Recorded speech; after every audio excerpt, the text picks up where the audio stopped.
This is the Advisory Committee on Sustainability and our regular meeting agenda of February 10th, 2021, calling the meeting to order at 12:03 p.m. First up on deck is to approve the minutes of the last meeting, which I read through in preparation for this meeting and did not have any worthy comments. Anybody else? Caroline, this is your chance. No, they look good, Cliff. Wow, high praise. I don't see anything that needs to be changed. Oh, come on. Well, in full disclosure, I didn't go through it with a fine-tooth comb like I usually do, but I did definitely read them. That was the backhanded compliment. They look good. That's a motion, Carolyn? Yes, that's a motion to Second by approve the minutes. Kathy. All those in favor, raise your hand, and the minutes are approved. And it looks like Christine is joining at 12:04. All right, next item on the agenda. Where did I put this document? All right, communication with like organizations. Anything coming and going that we want to report, Kathy? Yes, I have a number of things to report. The first is that I attended yesterday a Sustainable Fairfield County meeting. They meet monthly, and the format this year for that organization is to form small groups within this group of 40 or 50 members to work on, gather information, share information on important topics. And the topics discussed yesterday were electric school buses and Board of Education outreach. I can give you a little more detail on that in a minute.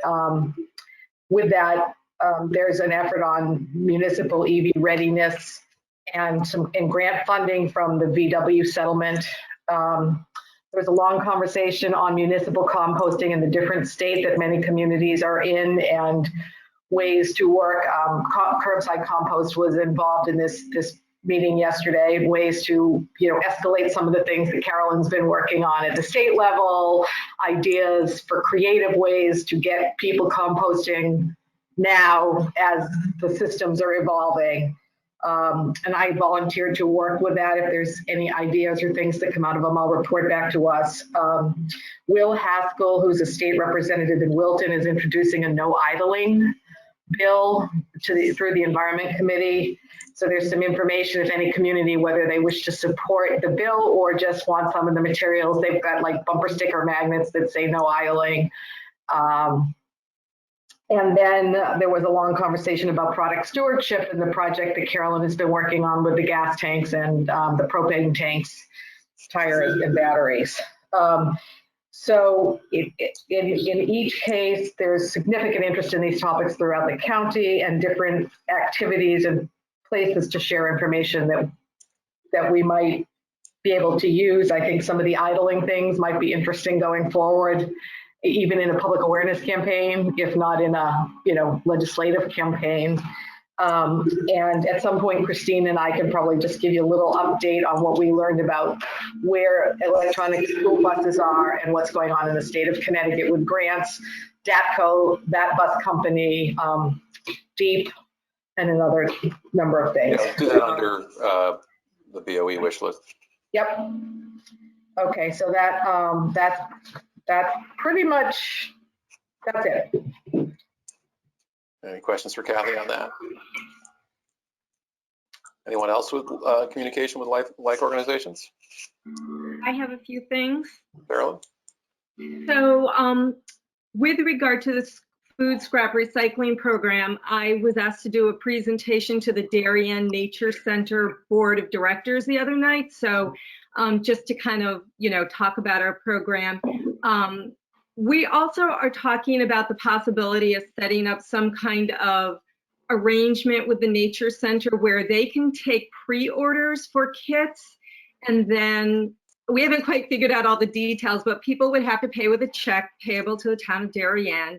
And then I guess I would go pick up the checks and take them to Ed's office, where I would then purchase the kits and then bring them back to the Nature Center for distribution to the families that, purchase them. Of course, we always, we know that we can direct people directly to Ed's office, to the Department of Public Works office, to purchase a kit. But it was thought that, perhaps there will be, great, if it's publicized through the Nature Center in their newsletter and in the Nature Center to the families going there, that, we might be able to increase the sale of the kits. So that's something that we're talking about, but again, not all the details have been worked out. Cliff? Do they have room to have maybe 4 or 5 kits there so that when people come and express an interest, they can give it right away and just take the check?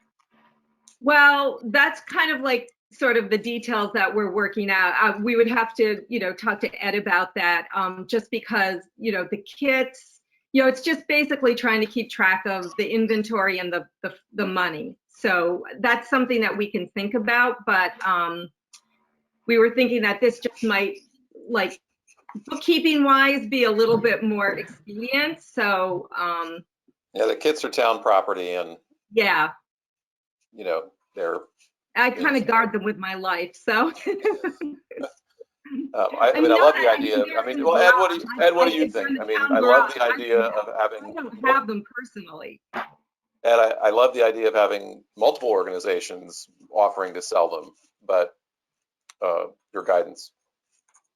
I think you hit the nail on the head when you said trying to keep track of the units and trying to keep track of the paperwork and keep track of the funding and money that's coming in is very important to me. That's the one piece we've been very, very good at, and Carolyn's been very, very good at following those things.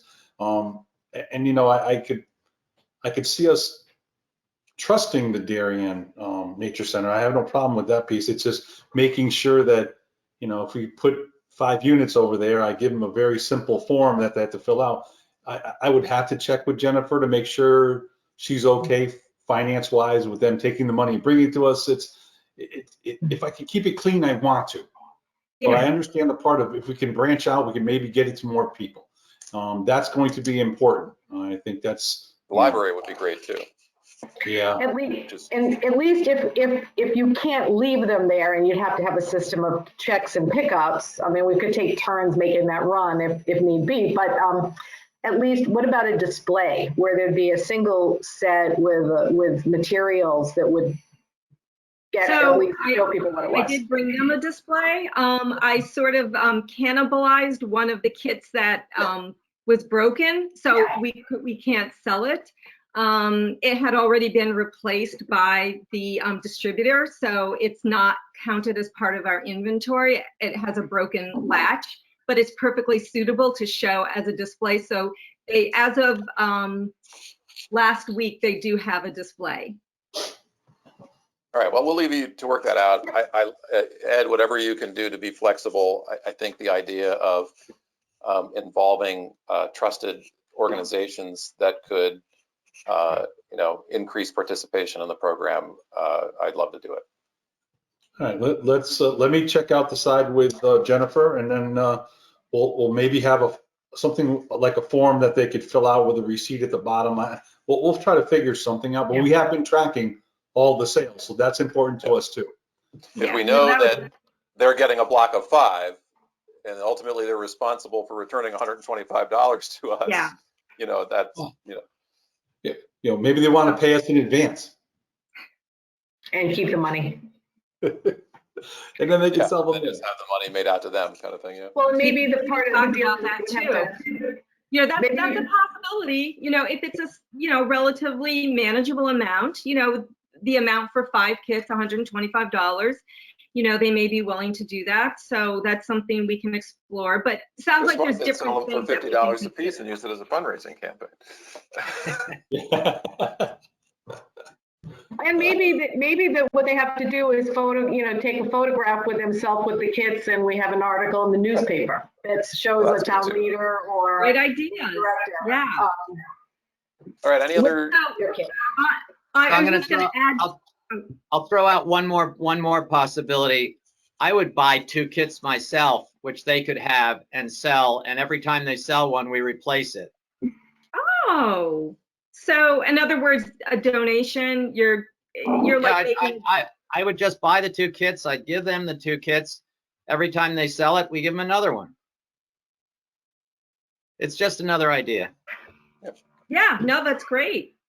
So also on the topic of other organizations, this is going a little bit outside the borders of Darien, but you know that I sort of coordinate and talk with people who have food scrap programs in some of our neighboring communities. And Robin Mason, who is on the New Canaan Town Council and is also a member of Planet New Canaan, she mentioned they started their food scrap recycling program in October, and it's not quite up to speed yet. But in the future, she had mentioned the possibility of doing something like a Darien New Canaan food scrap recycling bowl, you know, sort of a competition between New Canaan and Darien to see who can recycle the most food scraps. So it could be fun. Yeah. I don't sense a lot of enthusiasm. No, I think it could be fun. We could start putting lead weight in the No, rocks. we would have to be fair and above board about it. Oh, but okay. I think that Carolyn, I think that's a fabulous idea. I mean, when I listened to the Healthy Soils, Healthy Seas in Rhode Island, the creative ideas that they came up with were things like that, where there were contests, where they had kids making signs that they put out in the yards that said "We compost." You know, they created their own artwork and made long signs. There was somebody who actually has like a trailer on a bike and will come and get it and then take it where it needs to go for you if you don't have to. So you could kind of almost have a contest in town among people as to who could collect the most on a certain day and bring it from their neighbors, even if their neighbors don't regularly do it. So I was fascinated with the creative ways that this grant had brought people out to try and build awareness. And there are lots of, no idea is crazy, Carolyn. None. They all work if somebody pays attention. So I just thought I would mention that. And then one more related to an outside organization. So Wilton Go Green, I'm not sure if I mentioned this at the last meeting or not, but they have this campaign that started at the beginning of the year called Do One Thing. And it's related to, you know, easy sustainability measures that people can take in a variety of things. And the whole point is that you may feel overwhelmed by, you know, sustainability initiatives, but if you just do one thing, like, it can make a difference. And so they have started a campaign around this whole idea. And so the Darien Nature Center is interested in sort of piggy banking on that idea. So we've been in talks with Wilton Go Green about the possibility of them creating a template logo that each town, because we're hoping that Greenwich and Westport, Wilton, Stamford, Norfolk, you know, all the surrounding communities might be interested in doing this as well. And I just thought that that's something that we could possibly work with them on. Okay. Again, I think the no idle, that there are these little magnet bumper stickers, are one of those kinds of things that Wilton and I think New Canaan and Wilton are doing these things. It'd be very easy to piggyback off and kind of share the awareness and buy the magnets in bulk and be able to give them out or sell them or whatever the case may be. So yeah, I think it's really more of a publicity campaign to sort of get out into, you know, to get out to people measures that they can take to be more sustainable in any variety of ways. And so if you have a chance, just Google it and take a look at it. It's called Do One Thing. It's was established by Wilton Go Green, And like I said, the Nature Center is hoping to launch something like it around Earth Day. So I'm just thinking, we can maybe, collaborate with them. And some of the other organizations in town might be able to do that as well, just to kind of maybe, publicize it. I mean, we don't have to do anything to run it. It's just, like I said, Yeah, well, I mean, publicizing it. Maybe certainly to our feeds and that's easy, but also we got to figure out more ways to do that, right? How else will we publicize it? But yeah, I'll take a look. And give them, resources, like things that they should be, offering to people, that kind of thing. So that's all I have on outside organizations. Okay. Anything else under this agenda item? Christine, are you able to speak to us? Yes, I can talk. Oh, good. Sorry, my daughter just keeps coming in the room and talking to me, so. That's fine, that's fine. I just wanted to make sure that you were there. I can see all of you and I can talk to you. It just, my camera keeps cutting out. I don't know why. And you can see Ed, by the way. We should I can see Ed. I know. That's a rarity. That's a unicorn sighting. I haven't seen him in 6 months. I know. I Good to see everybody alive and well. I was afraid it was going to make me look fat. If I can do it there. And Nice I was wrong. It makes you look old. Any update on sustainable purchasing policy, yes or no? No. So the grant selection application, we were going to, Kathy, I think it was on you to look to see if any other towns got grants for charging station.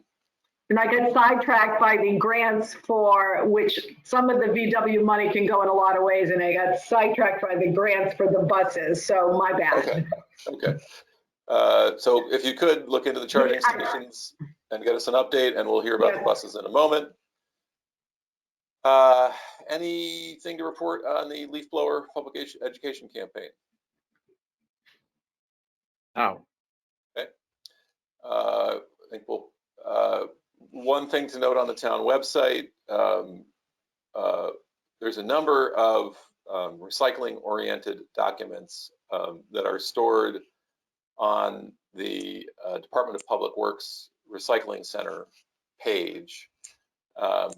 And we're going to get those updated as we update those annually around this time before they print another batch to get ready to sell the permits to the Transfer and Recycling Center. So that's on the agenda, to do on the agenda, but then we're also going to duplicate some of those materials on the sustainability page of the website. That's just a point I wanted to share. Yes, Cliff. I said no a little quickly on the leaf blower thing. Oh, sure. I think we are decided, are we not, that we want to try to do some education on that topic? Yes, we were going to do the white paper, but really someone else had done a really good one that we were going to cannibalize and plagiarize and kind of produce our own one-pager and start to promote it. So that would be Bill Cavers, the paper that Bill Cavers wrote, and he's going to be doing an article for Dairy and Neighbors magazine just on the educational aspects of gas-powered leaf blowers, probably for May or June. And this, so I prepared at one point a note about the various channels of communication that we have when we want to do an educational campaign. It seems to me we have all the elements. We just need to have a decision to move forward and somebody to move things forward. Are you volunteering? Yeah, that's what I was thinking. Yeah, I'm happy to do it. I have some vague recollection, just because I'm old, I'll use that excuse, that we were concerned about having permission to do this. Mm-hmm. I wouldn't have thought Advocacy versus education. Yeah, I wouldn't have thought that, you know, it's not taking a position on behalf of the town. It's just letting people know what it means when you're using these damn things. Yeah. I think that's fine. I mean, Carol and I had this conversation. She was going to write a support letter for a bill being considered in Hartford. Did you not see it, Craig? I did. I didn't read Oh, okay. it. I saw the email come Okay. through. I signed it as a private citizen. I didn't write on behalf of this committee, and I didn't even mention that I'm a member of this committee. So I didn't either. There is, you know, there's a fine line. There's a fine line that we are treading, right? So our job is to recommend things to the Board of Selectmen and to act on the things that we tell them we're going to act on. You know, educating the community about being more sustainable, I think, is right in our wheelhouse, and we should do it. And so far, the administration has been completely supportive when we engage in that.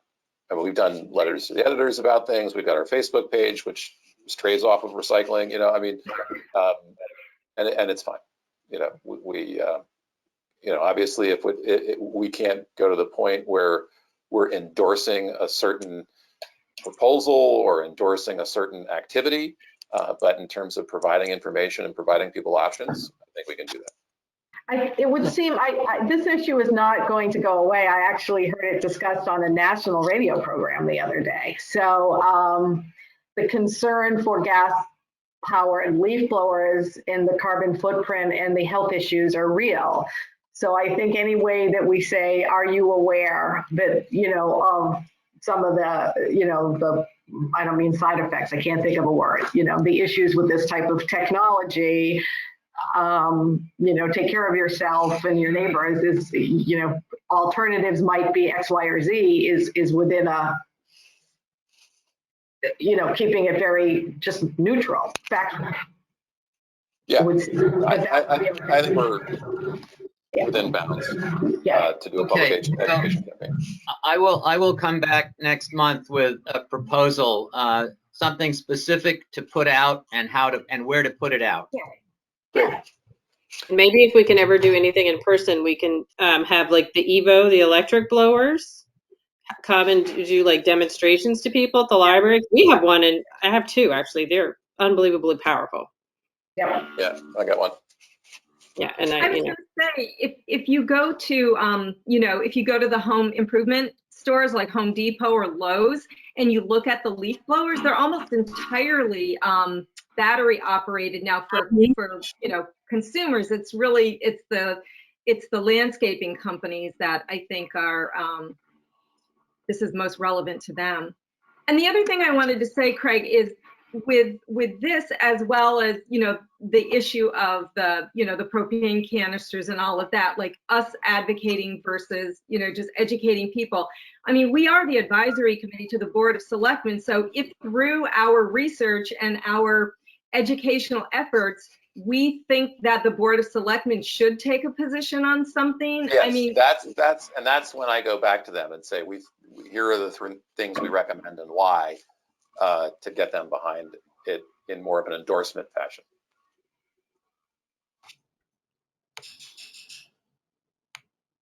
Okay. Great. Kathy or Christine, do you want to talk about the Board of Ed wish list? Any progress there? Maybe Kathy, you wanted to start with what the future of electric buses look like? and I know Christine was on the same boot camp call that I was on today. There's one more next week, and we will also get access, I think, to a recording if anyone's interested, and a presentation. There is an effort, and Christine, I'll give my little 2 cents, and then please you take over. There is an effort through using the Volkswagen settlement and DEEP to get grant funding to begin to implement electric school buses. I think the VW settlement may be able to be used for other things. But the first electric school bus is out and running in Middletown, Connecticut. It's really the first case study, a single bus. that had to go through the town, the Connecticut transportation. It's safe. It's this. They're watching its routes. They're measuring its effectiveness, and apparently, broad picture for any community to really do this. The bus companies want 10-year contracts, and our state allows us 5-year contracts with bus companies. So there's some big picture issues, but there is a goal at the state level to have 30% buses in about 10 years. There is some grant money. DATCO is working very carefully on this. I don't know enough in detail about A class, B class, C class buses, but it takes time and it takes effort, and it was and there is actually now a presentation by Live Green and the boot camp, and some of this is through Sustainable Fairfield County, but it's a statewide effort to have a presentation that we have access to if we wanted to have a conversation with the Board of Ed or the superintendent or somebody. I understand the comment that we have a contract for 5 years, but I wouldn't think that would preclude starting to talk about how will we get from point A to point B. There is a lot of research, and now there's going to be real knowledge on what it takes, where the charging station is, what the routes are, how long the bus can go. School buses are actually a good application for this. Yeah, they have a defined number of miles per day, and they sit overnight. Do this, and then they get plugged in and they do it again. So I would like to use the knowledge that a bunch of other individuals and companies have used. I don't know that our bus company is involved. We'd have to do a little research. DATCO is the one who's put a bus out in Middletown, and they are collecting information. Yeah, I mean, it's amazing how deep this goes. At the moment and for the rest of the decade, the world's dreams of electrification of transport is battery constrained. Literally manufacturing the sheer number of batteries you need to make a dent in transitioning the world fleet is mind-numbing to get your heads around. Billions of batteries per day. But there is already, I think, consumer demand, right? So we are on the consumer demand side, and it is our job to continue to push consumer demand. And anyone who wants to be in business and make a profit will follow consumer demand. So I fully support continuing, and not just taking no for an answer, but continuing to engage on those questions of, okay, that's fine, and the contract doesn't come up till 2020, whatever, but when it does come up, what are we thinking about the new contract, and how do we make that happen?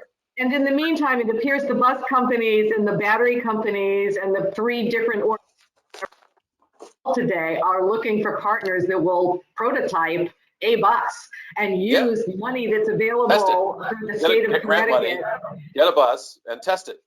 And the point is that apparently this VW settlement money, which is in the state of Connecticut, and Darien qualifies for, according to the information I was given today, could make one bus cost neutral, diesel versus electric. So, again, this is a multi-year process, but I'm just wondering if there is an appetite to have a conversation on what already happened. To our provider. If it's cross neutral to our provider, why wouldn't they work with us? Well, I think Kathy and I are going to have to go through them and push it forward, don't you? I mean, once we get the materials, I would like to do a Zoom with them and kind of push it a little bit more. Yeah, I mean, if we were a DATCO company, they're in deep already. They've got one running, and they're talking to other communities, Middletown, Bloomfield, a number of communities that are ready to go. Keep pushing. That's a threat to the company we're using. Well, it could be if they're not ready to when the contract goes up and there's someone with a. It's a competitive threat. They should understand that. You would think. All right, so you guys are going to continue to see how deep this rabbit hole goes. Yes, Christine, as soon as we see that presentation mailed, maybe we just email or chat and see who the appropriate people would be. Yeah, I'm in, Kathy. Hopefully by next week we'll have it. Yeah, and I will watch next Wednesday at 10 is the last one, how to implement it in your town. So I'll watch the 10 a.m. 1 hour. Okay. if you can too. No, I will. Yes. Okay. All right, back to anything else in terms of outreach to Board of Ed, conversations, opening up avenues of dialogue. Not yet. Okay, Sorry, my camera keeps going out. Damn it. keep us informed.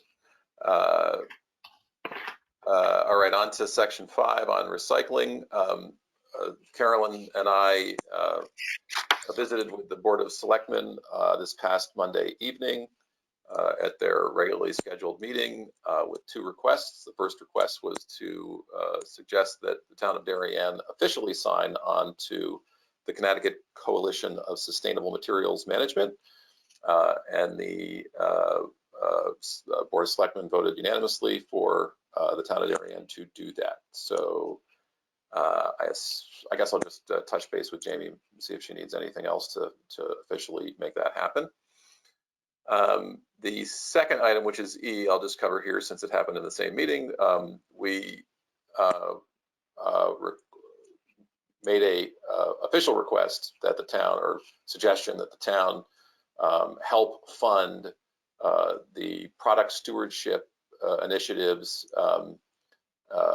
involvement in helping to draft and comment on the legislation pending in Hartford to create a stewardship law for these small pressurized fuel canisters, tires, and smoke detectors. So we found out in the last week through Carolyn's diligent research and connections that they have added to this potential stewardship law sale side stewardship of tires and smoke detectors, which now makes this law something that would represent a return on any investment for the town of Darien. We spend approximately $1,800 or $1,900 a year properly disposing of smoke detectors, and we spend approximately $1,800 to $1,900 a year properly disposing of tires. So just like paint and mattresses, if you paid an extra fee when you purchased tires or smoke detectors or propane or small fuel canisters, you're basically paying for the disposal of the proper disposal of that item when you purchase it. And then that stewardship program would be run by an entity that's funded by those fees. So Craig, just one little thing. The bill as currently drafted has the stewardship framework for the gas cylinders, but not for tires and smoke detectors. It is the wish and understanding of the Connecticut stewardship product. I'm going to get this wrong, but you know what I'm talking about. The Connecticut Stewardship Group Council. Thank you. That the framework, the EPR framework for the other 2 materials, tires and smoke detectors, the draft will be modified to include that. But it's not currently in the draft today. The hearing is today. A number of dozens and dozens and dozens of people have asked for that language to be modified to reflect that. So I just wanted to make that we'll find clear. out more as yeah, thank you for clarifying. We'll find out more as time goes on. Anyway, the Board of Selectmen tabled the request to get more information on how the Product Stewardship Institute is using this money. They're somewhat they have a policy against funding lobbyists, but in our review of the proposal, we don't consider them lobbyists. But anyway, it's tabled for now until they get more information on and a comfort level with funding the Product Stewardship Initiative. And Carolyn and I have follow up to do on that. I also just wanted to quickly add that it is the Product Stewardship Institute that successfully stewarded the laws for mattresses, paint, and electronics and thermostats in Connecticut. So without their help, we would not have this legislation today. which saves us tens of thousands of dollars a year. Yes. And Carolyn, we were going back and forth texting. So Jen Heaton Jones, who's at HRRA and is involved in Sustainable Fairfield and was invited to participate in Sustainable Fairfield with some of the stuff yesterday. I did not have a chance to directly mention Darien to her in our dialogue and in the group. And then the follow-up after was also a group communication. So I just wanted you to know I didn't communicate what you suggested to me. Okay. But there are people that are not lobbyists in that sense that Craig was talking about that are working on this. She's a waste management expert and brought an interesting perspective to the discussion about any individual town's waste management challenges. We're hoping to connect her to Jamie directly, so Yeah. losing the message. Absolutely. She shared a lot. I mean, her presentation was spot on yesterday on this She's topic. also chairman of the Connecticut Stewardship Council. Yes, yeah. So with her multiple roles, she was able to communicate this very clearly. And I knew she was working with you the minute I heard her open her mouth. So, yeah, go ahead. No, I was just going to say, I mean, it's not that I've been working with her individually. I mean, I've been attending these Connecticut Product Stewardship Council meetings. Paths are crossing. Your paths are crossing, and I just knew they had to be. Jumping back up to 5C, Carolyn promises to refocus on an adjusted postcard in the coming weeks. She continues to do an amazing job lobbying for other people's food scraps programs and helping them out. Anything else to report on that? The sort of my counterpart in Greenwich, a woman who was helped start the food scrap program there, she suggested that we have a Zoom meeting with all of the relevant parties in the various communities that currently have food scrap recycling programs and or folks who want to get them started, because, for example, great idea. Wilton they've been dying to get a food scrap program started there, and they're on the cusp of it, but it hasn't been approved yet. So we want to bring those people in as well, and just to kind of, compare notes and see how everybody's doing. And is your Greenwich counterpart a paid employee of the town of Greenwich? No, she's a volunteer. Okay, she's a volunteer as well, yeah. Yeah, she's a volunteer. New Canaan's a volunteer. Wilton, I think Norwalk is a paid person. Rowayton's a volunteer. Westport is a volunteer.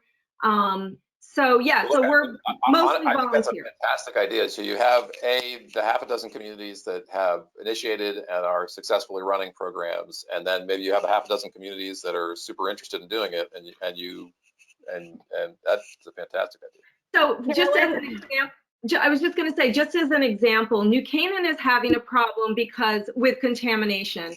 And the reason they're having a problem with contamination is because they don't purchase and sell the compostable bags inexpensively at cost to residents. Therefore, residents have to go to, Whole Foods or, one of these other stores. Buying the wrong bags or using the wrong bags for, $5. And they're not doing that. So they're using plastic bags. So, I'm hoping that we can kind of help them figure out how maybe they can get some bags up front so that, that's the kind of thing, like their contamination will decrease if they can make these bags readily available to residents. So these are the kind of things that we're going to talk about. Carolyn, as part of this, there is a schedule, whether you're available or not. So there is a scheduled call of about 8 to 10 people interested in this through the Sustainable Fairfield County next Friday. I forget which time they agreed on. It's the people. You'd recognize some of these names, I'm sure. But it might be to figure out who on that call are people that you would want working with Greenwich, because there is obviously overlap, because some of these are the same people that are trying to get it started. Right. And curbside compost guy had lots of reasons why it's difficult to pull this up, and there isn't enough place to throw this stuff and drop-offs and, all those kinds of stuff. So this conversation is happening with a group of Fairfield County people, the people on Sustainable Fairfield, different towns. So maybe if you're available, you could help educate, and we could find out if there's an overlap of people and not duplicate efforts. Can you send me information about that meeting? This just happened yesterday afternoon. This was the outcome of yesterday's meeting. Okay, great. Yeah, no, that'd be great. I know I'm not an expert on this, but I agreed to at least sit in because it's trying to figure out what the area towns are trying to do. And then maybe we could share what we're already doing, or maybe we'd learn something from them. Well, I've always thought that it's never necessary to reinvent the wheel. If something works somewhere, look at why it works and how it works and see if you can make it work for you. I mean, that's easy. So yeah, okay, I'll get to you separately. Okay, good. Along the lines of not reinventing the wheel is the same concept of not seeking perfection. So I'd like to, with that note, come back to the card. As I recall, there was the possibility of some different graphic being sent around for consideration. And if there wasn't one, that we would just go with the original card. I would advocate that we start printing.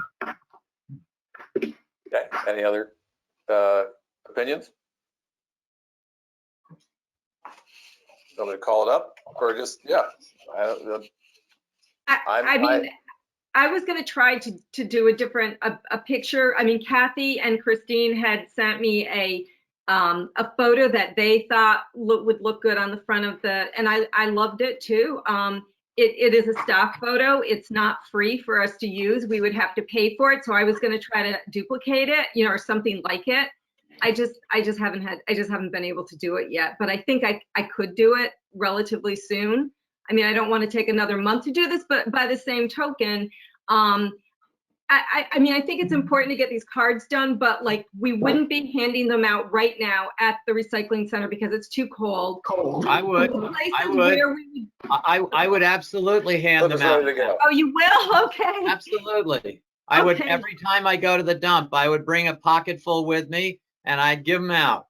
Okay. So I was just going to say, I did check with Leslie about the welcome wagon packets because I don't want to miss the opportunity to get them in the next batch of that. And it's mid-March is her deadline. So, okay, all right. I didn't realize that you would be willing to hand them out right now. So that adds a sense of urgency to my task, Cliff. I will get it done. I would propose then that we leave it this way, that you decide what you want for the graphic, whether you change it or not, and that you proceed with printing as soon as you're happy with what you've got. Got my vote. Yep, we don't need to wait a full month. Okay. And we did already decide that previously. All right. Any updates on carry in, carry out? I think I did see something. I don't want to say. I'm thinking that I saw something in the notes of the Green Team meeting. Cliff, did you see that? Or Kathy, did you see that? I did. They do intend to move forward with it. Okay. There were two things in those meetings in the notes that they sent around, and they tied them together. And yes, they did say they want to proceed with that. Okay. So we can definitely help publicize that. Mm-hmm.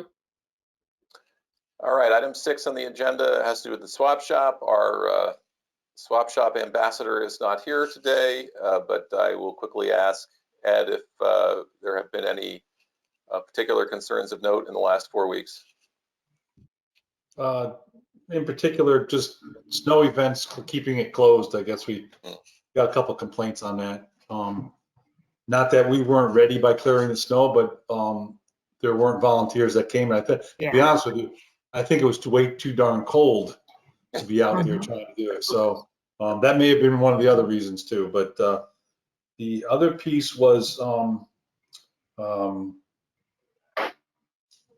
know Cindy had sent you an email. I don't want to miss the opportunity to mention it because we're getting to the end here. She had asked you, Craig, and Carolyn, if there was any updates to those pamphlets, the trifolds, the single stream, whatever it may be. And I know you had mentioned it earlier. I'm just wondering, I didn't hear if you guys were going to take a look at it.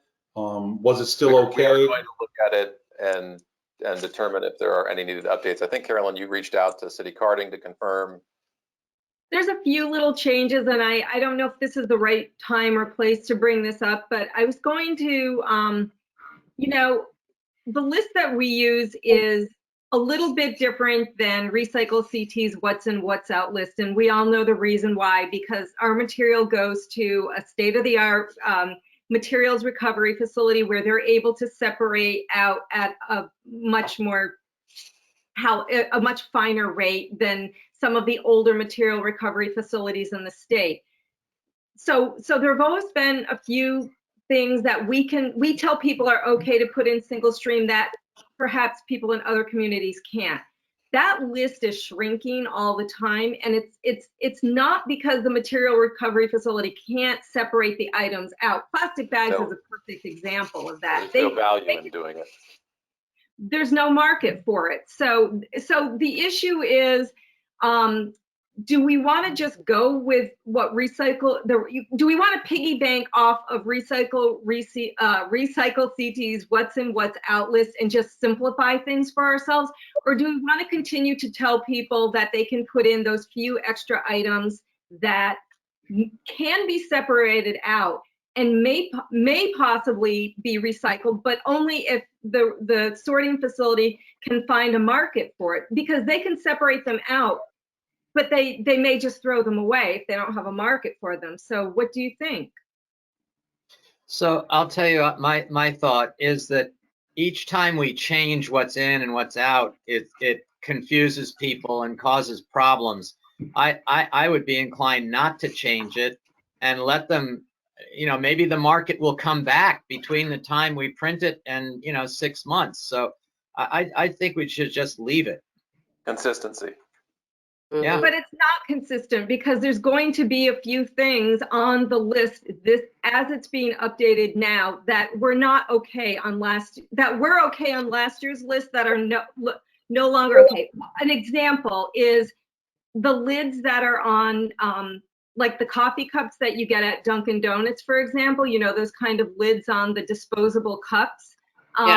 Those they're okay to put in because City Carding can separate them out, but they throw them away because there's no market for them. So they don't really want them. So do we want to be telling people it's okay to put things in there thinking that they're going to be recycled when in fact they're not going to be recycled? And sorry.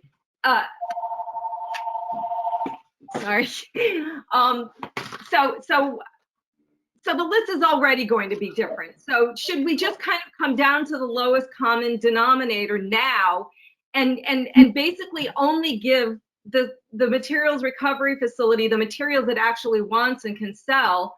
Or do we want to fine tune? I have to tell you, I've been generally moving that way at home personally. Pardon? I've been generally moving that way at home with our own. So have I. Sorting, like the stuff that is on the borderline, I've thrown it away. I mean, black plastic is another example. They can sort it out, but they can't sell it. So, so I mean, again, we don't have to go through all the nitty gritty right now, but just generally, I mean, because it does take some, well, we can discuss it further. Let me ask everybody to proactively go to Recycle CT's What's In, What's Out web page, and you can see all their resources and their guides. And let's consider this thoughtfully for the next meeting. In the meantime, we should understand, at least so we understand, Carolyn, what the differences are for this list and what adjustments would need to be made using our current formats. that make I sense? think that's a great suggestion, but as part of that, Caroline, can you tell us now, not now, but by email maybe, what City Carding is asking us to take off the list? Mm-hmm. Yeah, I mean, I'd have to ask them things individually. Yes, Yeah. yes, I can do that. They're actually, Cliff, they're not asking us to take anything off the list. It's a question of figuring out what we accept that that is on the what's out list that they can take, and do they still want it? Can they still sell it? It would Are we giving people? It's an interesting thing, right? Because when consumers feel like recycling works and things are being recycled, they may be less likely to change behavior because it makes them feel good to be recycling things. But if some of those things are ending up at Wheelabrator being incinerated, Mhm. you know, we're not doing justice to the process of educating the consumer.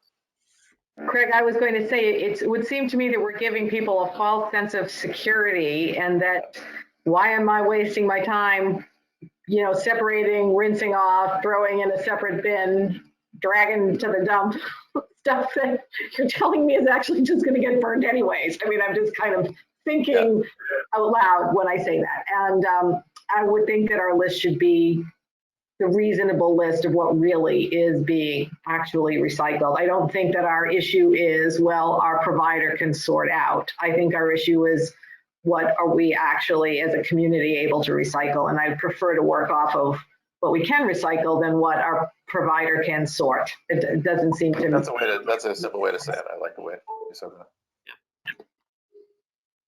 Okay. So we'll all personally try to educate ourselves, and in the meantime, Carolyn will interface with City Carding and get us that update list. I mean, it would be so much easier if City Carding could just give us a detailed list of what they want. Do you know what I'm saying? We go through this every year, and I don't understand. Try to imagine everything that can be recycled and query them. Yeah, they're the ones with the facility. They literally touch it all day long for 16 hours a day, and they can't just say, here's the 97 things we want. Exactly, that's my point. You know, 43 things we don't. Right. Maybe we can ask them that question one more time. And to make things even more complicated, there's not a readily available person to ask these questions to. Apparently, the person that used to be fairly easy to get in touch with now only works there part-time, so it's very difficult to get an answer. The more we talk about it, the more I want to go with the what's in, what's out list. But that's what I'm. That was the conclusion. That's your recommendation. That's where you started. Yeah. As being the person closest to it, that's where you started. Yeah. All right. Well, it sounds like that may be where we're heading. Let's look at that thoughtfully and come back. Okay. I'm going to move on. Someone's got some noise in the background. If you could mute. Vacuuming. But all right, we did swap shop. Energy task force. Yeah, where are we on this? So the potential for investigating a second solar array on the Mather Center side of the town hall. I still have that on my list. I'm forgetting where we were on that. And we were looking at trying to get a full year's readings on this town hall before moving forward with it, and all the facilities. Yeah. And we're almost close to that. I think we did it in April. Okay. Okay, so we're going to have an audit of performance on the installed systems, and that will be our point to springboard towards another system if it all looks good. Yeah, I think we're going to have a discussion on whether actually putting them up there is going to be able to work with the systems that we have right now in place. Yeah. You know, right now we're hooked up to the 208. The only thing left for us to tap into is the 480 service. We've done some major renovations to our with our generator with regards to transformers and things like that. So having the guy come down here, maybe talk with Tony and myself, and you're more than welcome to join us if you'd like, just to hear about whether putting them up there is actually going to benefit us or not, and them, because they'll have to sign it up, would be our next step. But I want to look at the reading. And understanding what some of the upfront costs might be if some of that equipment needs to change. Sure. Yeah. Okay. You had mentioned something last time about there is more percolating interest in understanding electric vehicles as a component of the town fleet. Do you have any information on that? Yeah, there was a CMAQ grant that had come out about a month or so ago through Westcog, and they were trying to get the cooperation with some of the towns, and there were like 6 or 7 that were involved. And I was kind of sitting on the outside. I wanted to see which way this thing had gone. So by the time they got rolling and I started doing a little bit of research, they pulled the plug, saying that DOT would not sponsor a waiver for Buy America. So I put everything away. A week and a half later, I get an email last minute saying, no, DOT has changed their position now. They want to support it, but we weren't ready. And I say I wasn't ready, and Kate was working with us to put together types of vehicles, number of vehicles, location for charging stations, type of charging stations, and they needed it done within a couple of days.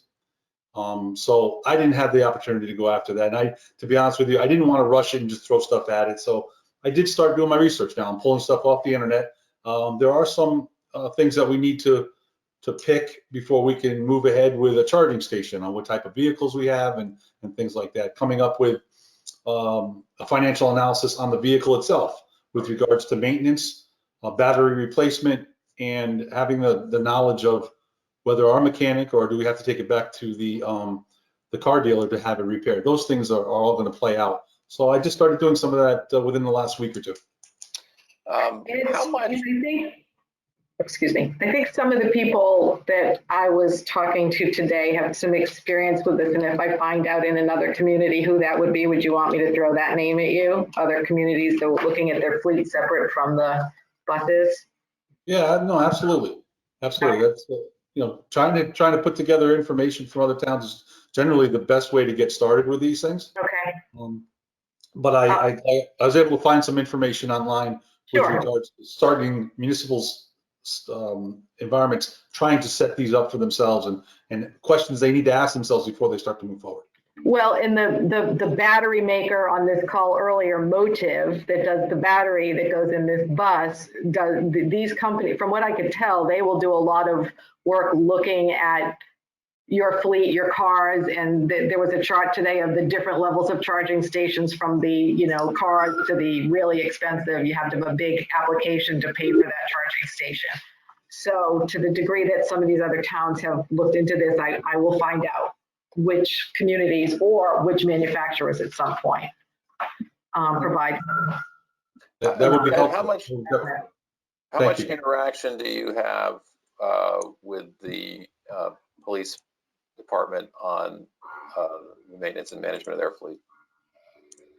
I could say very little. Yeah. They have their own mechanic. They do their own repairs or they send them out. We do help on certain occasions, but not very often.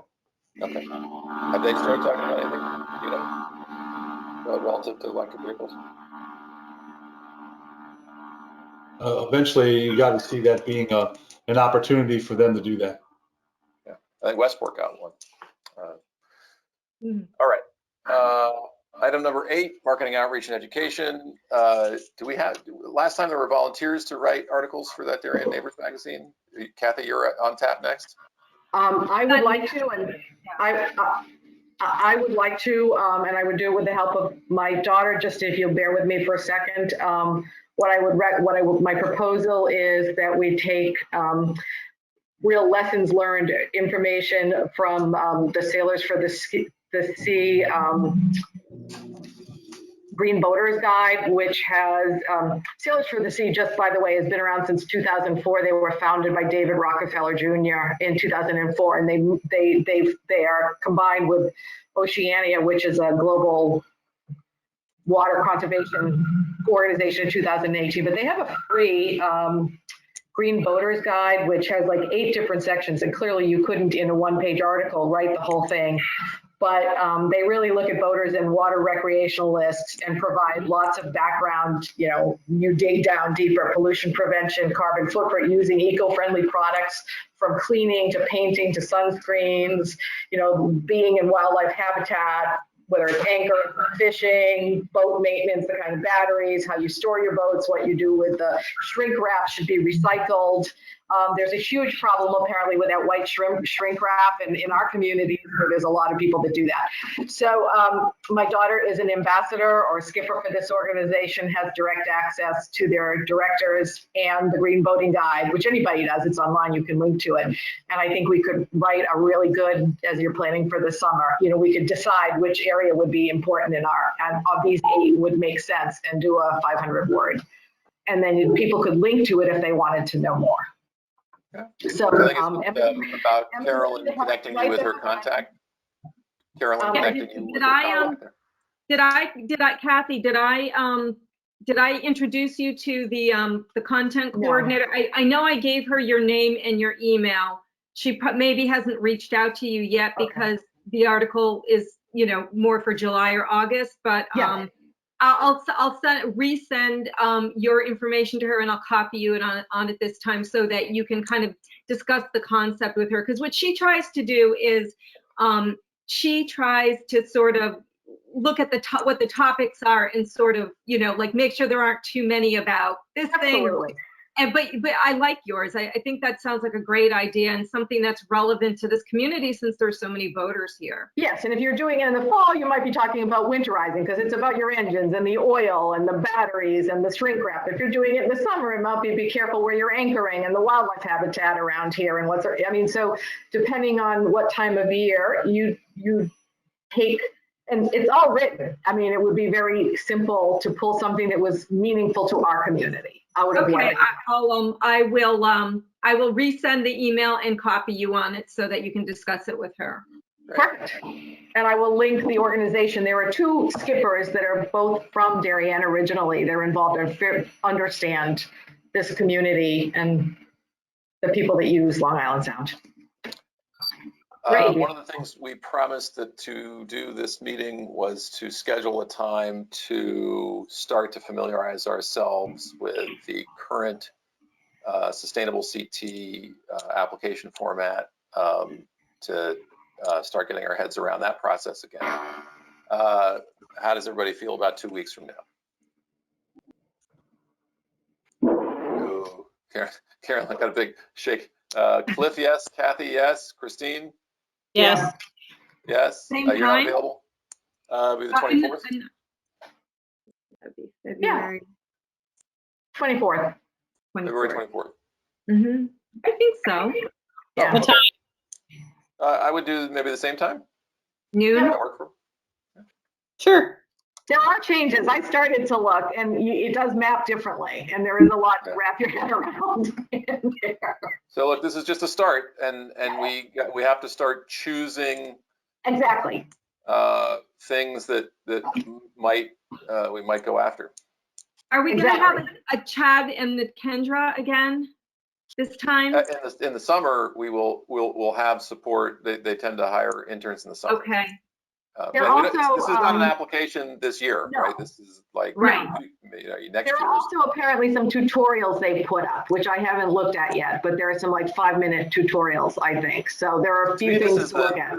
Again, this is the broad, like, Yeah. that one's not relevant. That one's too much work. That one looks good. That's kind of where I'm headed with let's get the list of 10 things that maybe we want to make sure we start working on. Well, they map differently because there are more categories. So, good. Okay. And they've broken things out and changed them around. So mapping where you were with bronze to silver and how what carries across and what doesn't, and what categories are new that we never did. So I've been trying to start to map it out. I haven't gotten too far, but there are some tutorials and it's very well explained on the website. It just takes a little, brain time. All right, I'll send out an invite Thank you. for a special meeting. Anything else to discuss before we adjourn? All right, we're at 64 minutes, so time to say goodbye. Thank you, Alrighty. everybody. Thank you. Bye. Bye. Let me actually gonna stop recording.